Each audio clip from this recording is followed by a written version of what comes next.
Are you wondering whether 2025 is finally the year you should buy a house?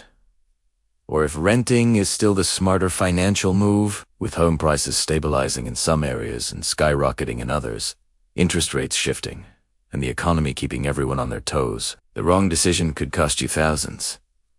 But the right one, it could set you up for long-term wealth. Let's break it down so you can make the best money move this year. Welcome back to Rich Map, the place where smart people come to build smarter financial futures. Today, we are tackling one of the biggest questions of 2025. Should you buy a house, or is renting still the winning strategy? The answer is not the same for everyone, but by the end of this video, you will know exactly which path makes the most sense for you, your budget, and your long-term goals.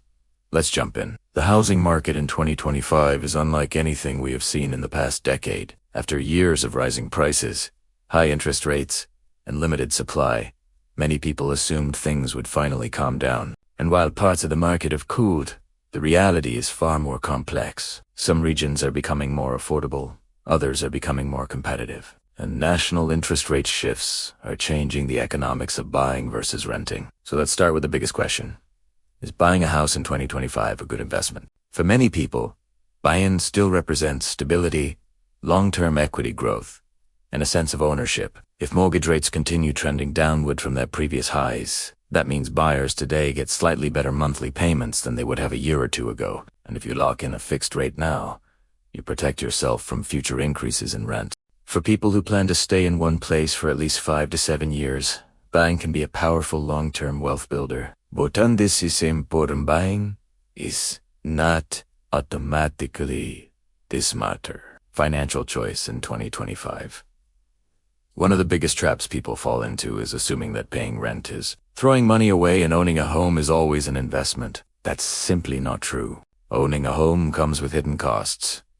Property taxes, maintenance, repairs, insurance, and interest. In some markets, owning can cost significantly more per month than renting the same type of property. And if you are stretching your budget to buy, you may end up house rich, but cash poor. So how do you decide? One of the smartest ways to think about this is affordability. In 2025, many financial experts recommend that your housing costs, whether rent or mortgage, should not exceed 30% of your monthly income. If buy-in pushes you far above that, renting may still be the safer financial choice. Another factor is mobility. If your job requires flexibility, travel, or the possibility of moving, renting gives you freedom without long-term commitments. Buy-in, on the other hand, means you are taking on a major financial responsibility that is not easy to unwind. You cannot quickly sell a house in a slow market, and you definitely cannot move without dealing with agents, closing costs, and potentially losing money.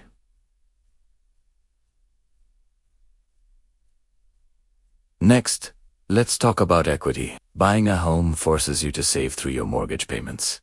Every month, a portion of what you pay goes toward owning more of your home. Over time, this builds wealth, especially in markets where property values rise. Renting, meanwhile, does not build equity, but it gives you flexibility to invest your money elsewhere. Some people prefer investing in stocks, businesses, or other assets instead of tying most of their wealth into a single property. In 2025, a big question is, will home values rise or fall? The answer depends heavily on location. Some cities are experiencing population growth, strong job markets, and housing shortages. This typically pushes prices up. Other areas are seeing slow growth, high inventory, or declining demand, which can cause prices to flatten or fall. Before buying, it's important to research the specific market you're looking at. Do not rely on national trends. Real estate is local. Interest rates are another major factor. While they may be lower than their peak, they are still higher than what many people were used to in previous years. A small change in rate can affect your monthly payment by hundreds of dollars. That means timing matters, but it should not be the only reason you buy or avoid buying. If you are waiting for the perfect rate, you might be waiting forever. Now let's look at the case for renting in 2025. Renting gives you cost stability without large upfront expenses. There is no down payment, no closing costs, and no expensive repairs waiting to surprise you. You can easily move if your financial situation changes. And in many cities, renting is currently cheaper month to month than owning the same property. For young adults, people building businesses, or anyone focusing on financial growth, renting can be a smarter move because it keeps more cash available for opportunities. If you can invest your extra savings at a higher return than the equity you should build through home ownership, you might end up ahead. So what's the bottom line? Buying is better when you have stable income, plan to stay in one place, can comfortably afford the monthly payments, and view the home as a long-term investment. Renting is better when you value flexibility, want to avoid debt and maintenance costs, or need time to save and strengthen your financial position. The truth is, there is no universal answer in 2025. The best choice depends entirely on your personal situation, your financial goals, and your local housing market. Do not let pressure from friends, family, or social media influence such an important decision. Focus on the math and what works for you. Thanks for watching Rich Map. If this helps you understand whether buying or renting is smarter in 2025, make sure to hit that like button and subscribe for more videos that help you make smarter money decisions. Drop a comment telling me whether you plan to rent or buy this year. I would love to hear your thoughts. See you in the next video.